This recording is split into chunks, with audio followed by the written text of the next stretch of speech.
नमस्कार, मी सारिका माझ्या नवीन ब्लॉगमध्ये तुमच्या सगळ्यांचं मनापासून स्वागत करते। आजच्या ब्लॉगमध्ये आपण एक नाश्त्याची रेसिपी बघणार आहोत जी स्वादिष्ट तर आहेच परंतु प्रोटीन रिच आहे। लहान मुलांना खूप आवडणारी अशी ही रेसिपी आहे।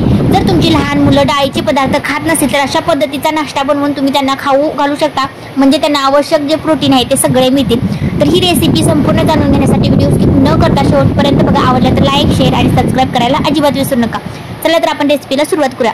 तर इथं मी अख्खे हिरवे मूग आहे ते घेतलेले आहेत, जे रात्रभर भिजत ठेवले होते। अशा पद्धतीने भिजले आहेत। तुम्ही 2 ते 3 तास सुद्धा भिजवू शकता जर तुमच्याकडे वेळ नसेल तर।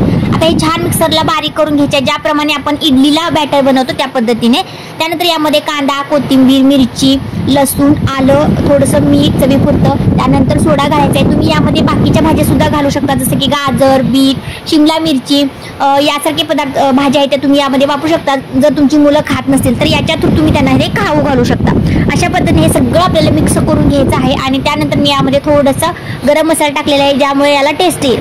तर अशा पद्धतीने आपलं बॅटर आहे ते तयार झालेलं आहे। आता आप्पे पात्र कसं तयार करायचं ते सांगते। आता माझ्याकडे हे भिडाचं आप्पे भांडं आहे, यामध्ये थोडंसं लोखंड मिक्स असतं, त्यामुळे याला तांबूसपणा सुटतो। यासाठी आपल्याला दोन्ही बाजूने अगोदर व्यवस्थित तेल लावून ठेवायचं आहे थोड्या वेळासाठी आणि मग याचा वापर करायचा। जर तुम्ही अगोदर 1-2 दिवस वापरून ठेवलं तरी, तेल लावून ठेवलं तरी चालेल। आता हे आपलं भांडं तयार आहे। आता हे गॅसवरती ठेवून यामध्ये अर्धा चमचा तेल ओतायचं आहे आणि आपण जे बॅटर तयार केले आहे ते चमच्याने यामध्ये थोडंसं अलगद हाताने सोडायचं। आता मी सोडलेलं आहे। आता हे छान आपल्याला शिजवून घ्यायचं। यावरती एक प्लेट झाकायची आहे आणि वाफवून घ्यायचं आहे।